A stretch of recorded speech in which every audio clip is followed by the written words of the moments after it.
In part 1 we'll take a look at how to create a Twitch overlay, which for many will be the most important part of this series. And in the end of the video we will hopefully have created something that looks like this. Now before we begin creating, it's good to have a general idea of what you want in terms of colors and what kind of style you want your overlay to be in. If you don't have any ideas of what you want to create or what style you want to use, I would suggest having a look at some different designers and what they are doing with their overlays. I'll link you some of my favorite overlay designers down in the description, and you can have a look at what kind of style and what kind of stuff they are creating or doing with their overlays. And I'll also leave and link some of my stuff, some of my overlays, if you want to see more of what I have created. So let's just jump right into this. We'll begin by opening Photoshop, obviously.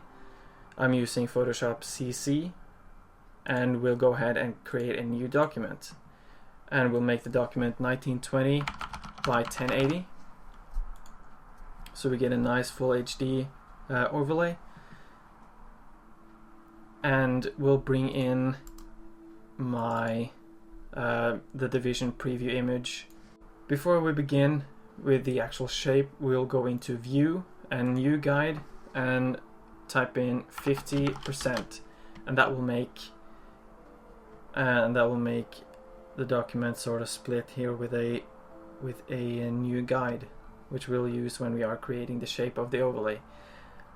Now the shape is I find to be the most difficult part, because there are so many different overlays that has been made, and pretty much all of the overlay shapes that the usual shapes are just used up, but we will add some more different cool things to the edges and stuff to make what is a pretty classic shape on an overlay to be more unique. So we'll go ahead and use our pen tool and just click somewhere around this line, and we'll just zoom out a bit because we don't want the overlay to be too big, because then it will look like it doesn't belong on the stream at all. We want it to be around somewhere. If you can find the perfect size for an overlay, it's important that it's not too small and it's not too big. So we can go ahead and click somewhere out here, I think, and we'll hold down Shift and press a bit more further down so we can get this line down here, and we can click back on our original line to get it to line up.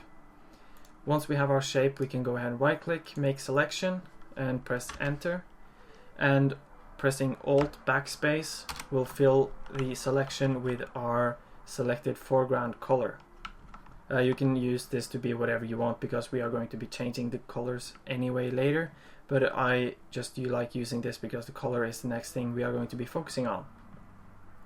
So once we have this, we can go ahead and press Ctrl J as the shortcut for the duplicate, or you can go ahead and click and drag it down to the new layer. I like using shortcuts because they are much faster, and I've gotten used to using shortcuts. So that is a really good tip if you want to learn how to use Photoshop efficiently, is to learn different shortcuts like Ctrl J for duplicate.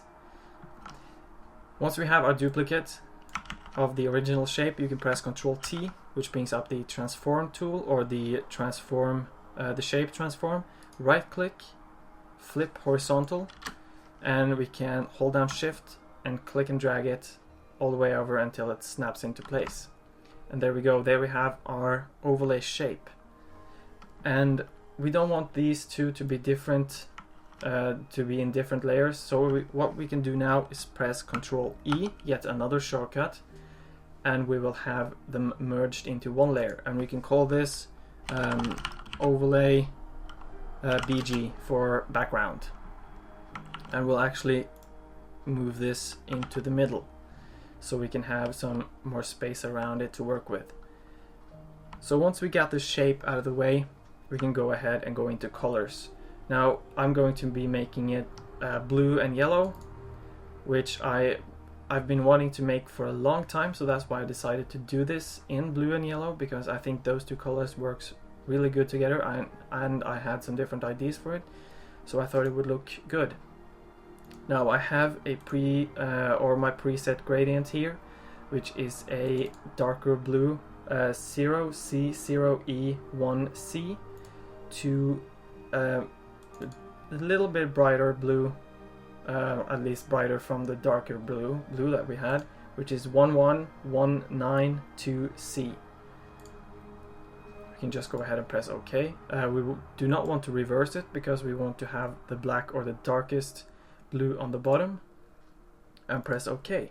And there we have filled our overlay background with a color. What we are going to do now is a pretty cool lighting trick, which I've been using. I think I've actually used this for pretty much every project that I've been doing. We are going to be creating a new layer while holding Control and hovering over the thumbnail for the overlay background. You can see that we are going to be selecting, or when you click, you have selected the original shape, but you are still on your new layer. And we are going to be pressing B for our brush tool. We're going to be increasing the size, I think, to, we can say around 350 pixels would be good. We're going to be, and we have to reverse our foreground and background color because we do want the white to be the one we are using now. So press X on your keyboard and you can see that the color is reversed. So just above the selection, we'll click somewhere to get, that's a bit too much. The point is to get some lighting in the middle. This is like touch and go here. You just have to kind of see what looks good. Obviously not here, that's too much, and not there, that's too little. It's kind of finding like that balance. I think that looks good. And while we have this selected, we'll press X again to reverse the colors, so we once again have the black foreground color, and click on the edges. That way we will darken the edges while having the middle more lighter. And as you can see, we have some easy but very distinguishable lighting effects. If we hide the new lighting layer, you can see it actually does make a pretty big difference. And we'll call this layer New Lighting. Now, as I said in the beginning, we have to make some outer shapes here to make this less boring. So we create a new layer, press P on the keyboard for our pen tool, and we'll start creating some different shapes. And we'll go ahead and click in the middle and scroll our way out to the left side, and somewhere around here, that's a bit too high, somewhere around here I think that'll look good. A bit smaller maybe, somewhere around there. I think that looks good. Hold down Shift once again, just press somewhere inside the original shape. It doesn't matter where, as long as you don't go on the other side and doesn't go too far up, so that you're going to end up here somewhere. You want it to be inside the actual shape. And as we did with the original shape, just complete the path and right click, make selection, press OK, and Alt backspace to fill it with black. Obviously this is not going to be looking good because we do want this underneath, but before we do that, we'll do the exact same procedure as we did with the first original shape that we did. Press Control J, Control T, right click, flip horizontal, and move it into the middle so that it snaps into place. And once that's done, press Control E and it will merge the two layers into one layer, and we'll call this overlay BG top, because we're going to be putting something else underneath here. Alright, so we have this now, but obviously we do not want it to be black, we want it to be yellow. So double click, gradient overlay, and we'll not use the same blue gradient, we'll use a yellow one this time, which goes from the color C6B817 is the darkest yellow color, and the lighter yellow is a E3D320. Press OK, OK, and OK. And here we go. Now we have the yellow. Now, obviously we want it on the bottom or underneath our shape. So we click and drag it underneath our overlay background layer, and then there we have it. We have it underneath.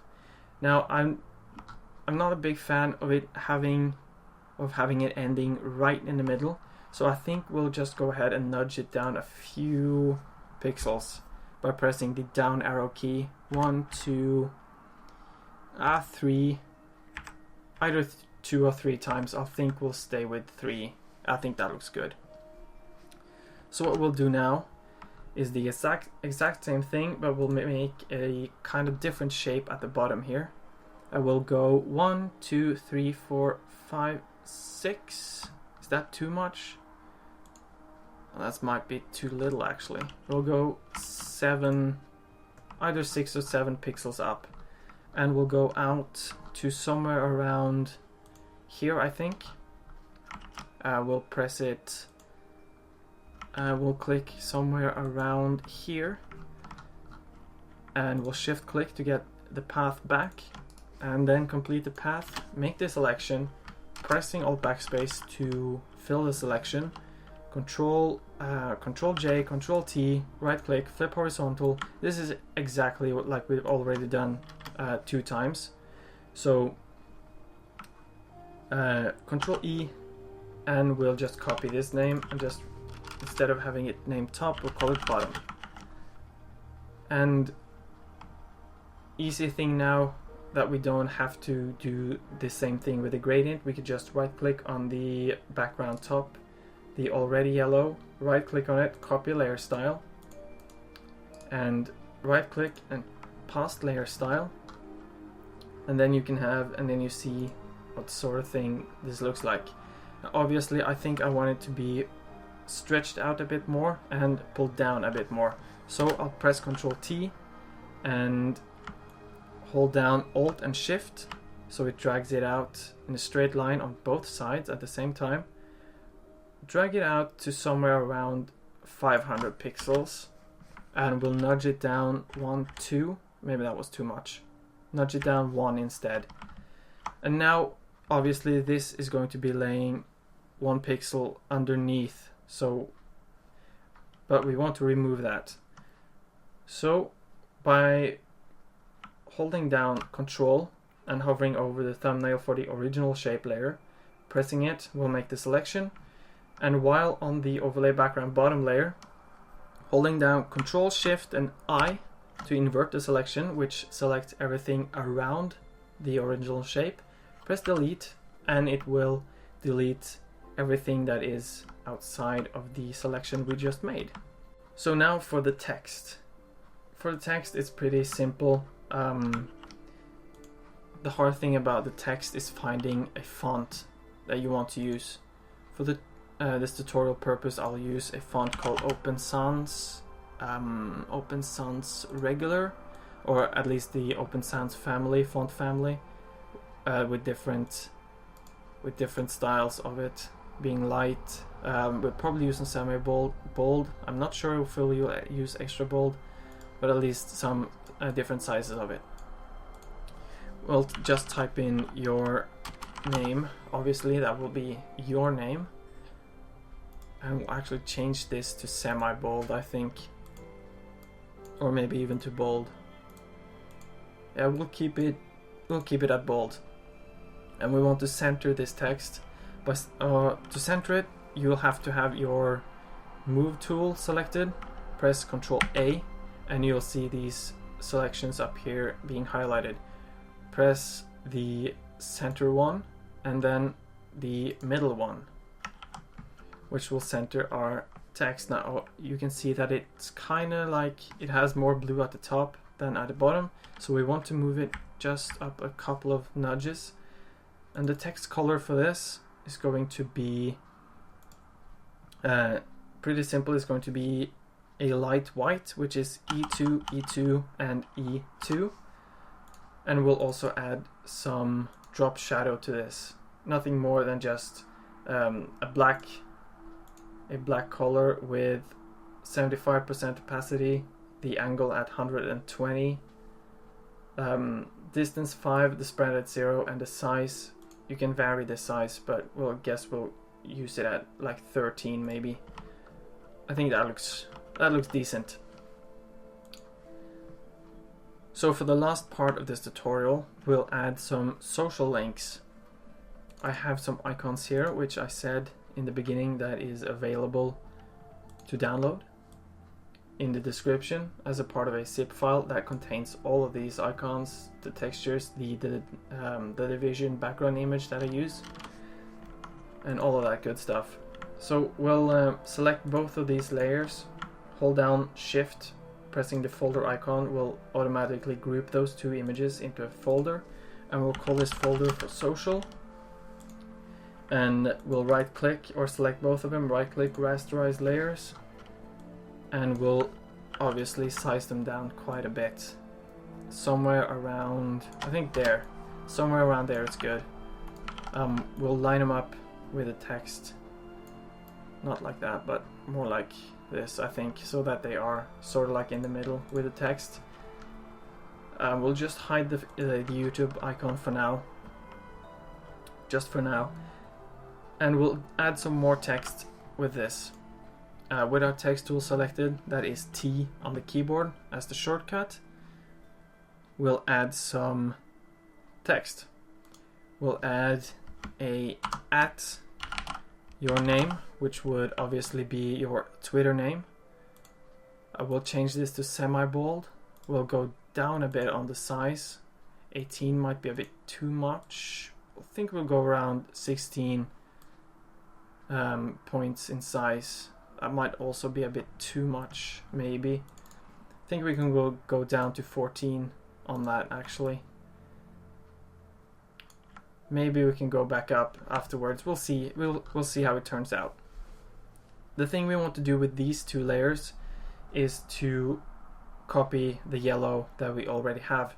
Now, since we haven't copied any new layer style since then, it should be just by holding down Control and choosing the Twitter icon and the text layer, and right clicking and paste layer style or past layer style, or however you want to say that, and you'll have both of those yellow.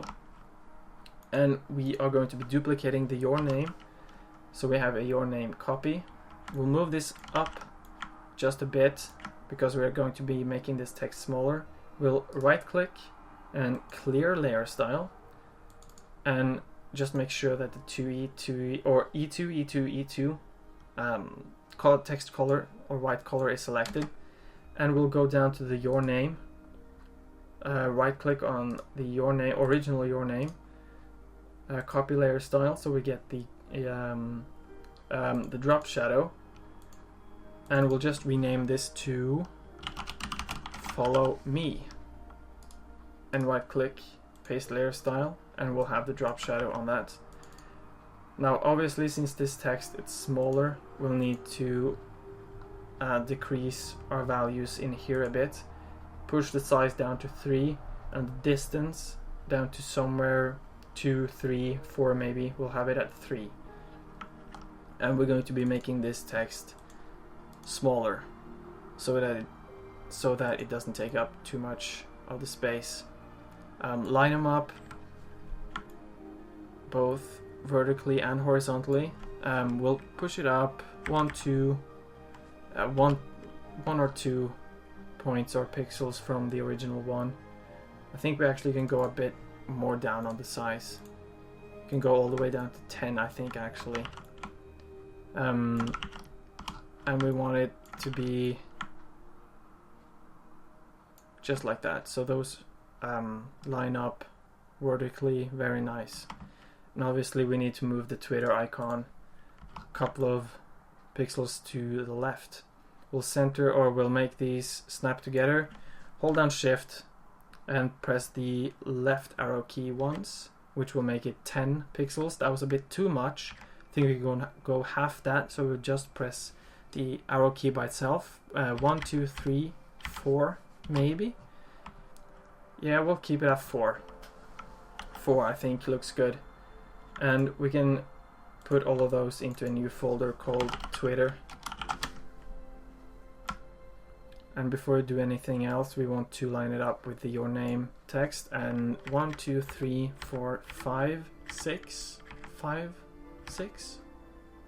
or 6 key presses on the left arrow key while holding shift down should make it either 50 or 60 pixels away from the your name original text or main text. I can't remember what we settled on, but I think it was 50. Press it a bit too many times. And what we'll do now is simply press Ctrl J while having our Twitter folder selected, which will duplicate the Twitter folder. We'll rename this to YouTube, and we'll hold down Shift and move this all the way over. And now we will unhide or reveal our YouTube icon again. Move this over, and we'll have this the same distance from the text as the Twitter one. We'll right click on our Twitter icon, copy layer style, and we can delete this now because we don't need 2 of the Twitter ones. Right click, paste layer style, and we have it. And we'll edit this text to just say / your name. I have to move that just a bit more. And we'll change the follow me text to subscribe. Just like that.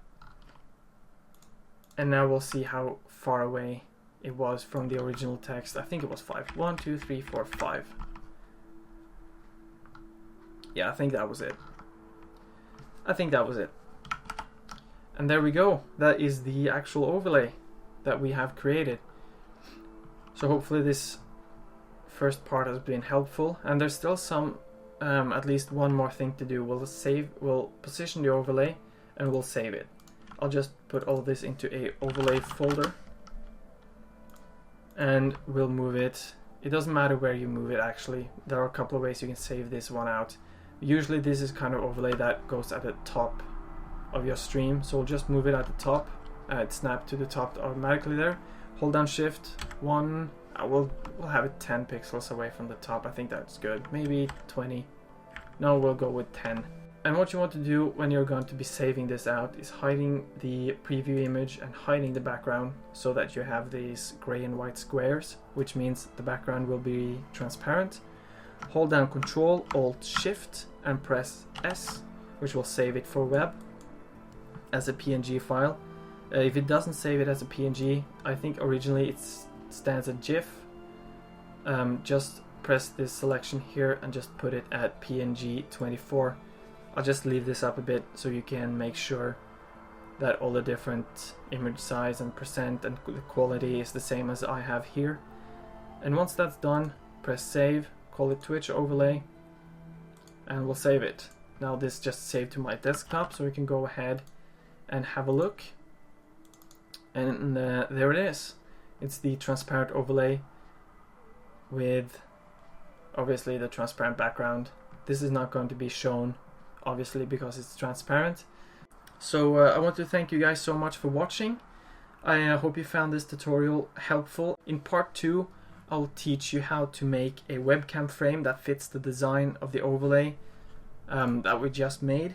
And if you have any questions, you can leave it in the comment section below, or you can tweet me at artificialcc, and I'll try to answer them as best I can. I'll see you guys later.